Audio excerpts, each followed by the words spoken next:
Hey guys, welcome back to Chattin with D. I'm here with Andriea Gabiu, otherwise known as Miss New York USA 2020. Chattin with D is where you need to be. Let's get started.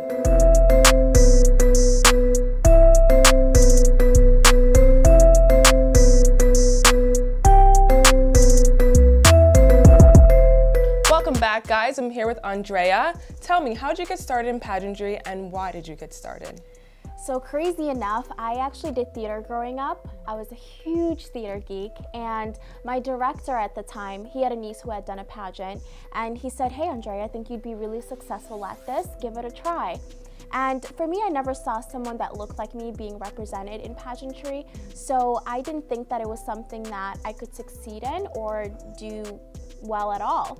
And so I was very hesitant about joining a pageant. So it took him about 2 years of trying to convince me for me to finally be like, okay, fine, I'll give it a try.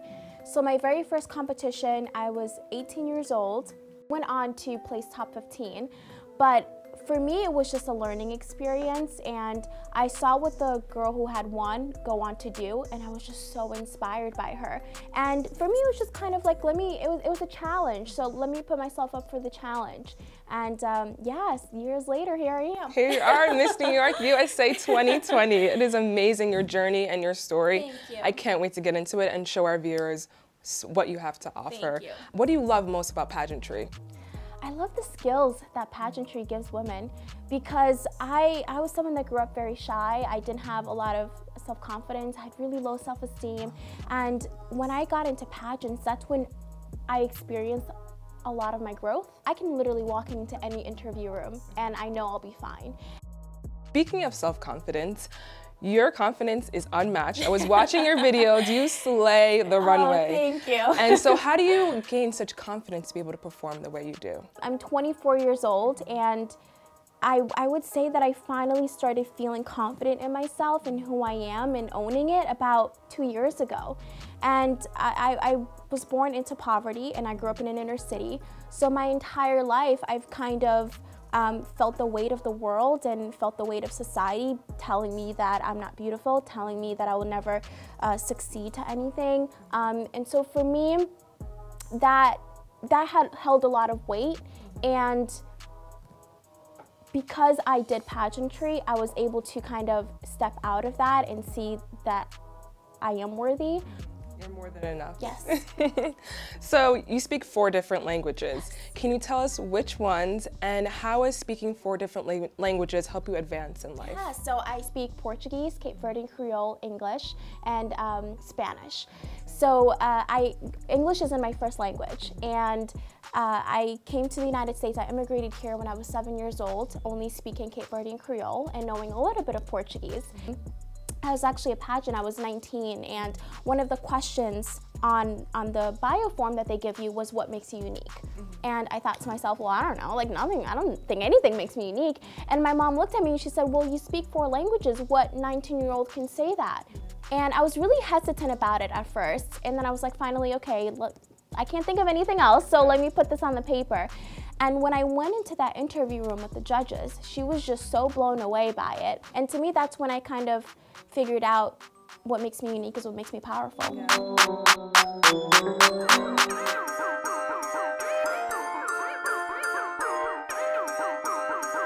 Tell us about Cape Verde. Where is it located in the world, and what are the main tourist attractions there? I was born there, and I immigrated to the United States with my parents when I was 7. We are a beautiful country with so many different mixes of people there. We're a big tourist attraction because a lot of people go there for vacation, and we have really fresh seafood, a lot of great fresh fish. It's delicious. With each pageantry you've won, you've had an initiative. Tell us about your current one. It's called More Than Enough. It's with a mission to instill confidence and empower inner city and underprivileged kids, because it's a reflection of my life. It's a reflection of where I've come from and who I am.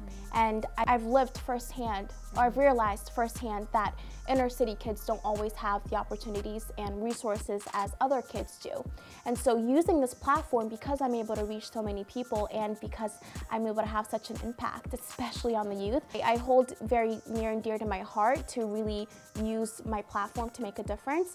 And so for me, I go into those inner city schools and I talk to them about self-esteem and self-confidence. I let them know that anything and everything that they want to do in life, they can, despite their circumstances. Definitely, and the youth is our future. So it's so important to have programs like More Than Enough. So Black women are making history in pageantry. What does that mean to you? How does that make you feel? Oh my goodness. Yeah, so we just had Miss USA, Miss Teen USA, Miss America, and Miss Universe all be Black women.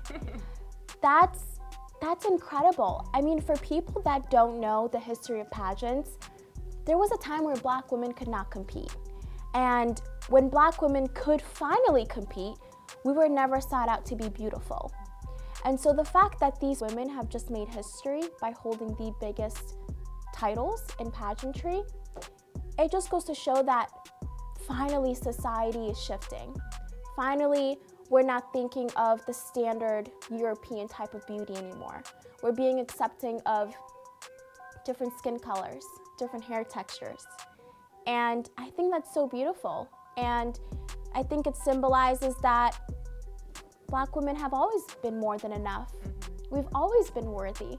But it's nice to know that we're finally being accepted for who we are and not having the need to change to try to fit into society's norm. The sky's the limit. Sky's the limit. Being that it's Women's History Month, what legacy would you like to leave behind as a woman in history? Wow, that's a great question. I love that. I've always said that I don't think I was put in this earth to simply just live in it. I was put on this earth to make an impact and leave a legacy. And so for me, I hope that I would leave a legacy of change, a legacy of inspiring so many people to chase their dreams in their own life, you know, make changes in how they see fit in their generation. So yeah, and for me, with my work with More Than Enough, I'm planning to make it into a 501c3 organization, and that's like a legacy that I'm hoping to leave behind. What are some current goals that you're working on outside of pageantry? So outside of pageantry, I am currently in the process of writing a book, which I'm so excited about because I'm a writer. I love to write, and this is something else that I'm excited to share some stories about my life that a lot of people don't know, in hopes of having other people really connect with me and be inspired to chase their own dreams. So Miss New York USA 2020, what can we expect for you going into Miss USA 2020? I'm really excited. So I grew up watching Miss USA, and I never thought that I could be one of those girls on that stage competing for the title. And so to me, it's symbolic of so much. It's symbolic of seeing a Black girl, seeing a girl who's an immigrant on the Miss USA stage, competing for the title of Miss USA. It just symbolizes that in life, everything and anything is possible, and we're all worthy. We're all worthy of the crown. Yes, definitely. And you have a lot of support here from us, so we're going to support you all the way to the end. Any advice you have for the youth? Failing is okay. I think that as a society, we put so much pressure on you guys that everything has to be perfect, and if things don't necessarily go your way, that you need to shut it out, or feel less than. But some of my biggest failures ended up being the reason why I'm so successful today and why I will continue to be successful, because failing teaches you so much about life. It builds character. So if you fail, just see it as a way that it's redirecting you to an even better path. Great. Thank you so much for coming on Chattin with Dee. Thank you for being open, vulnerable, transparent about your experience and journey. And you have so much support from us on this side. So we wish you the best in the summertime, and good luck. Thank you. Thank you.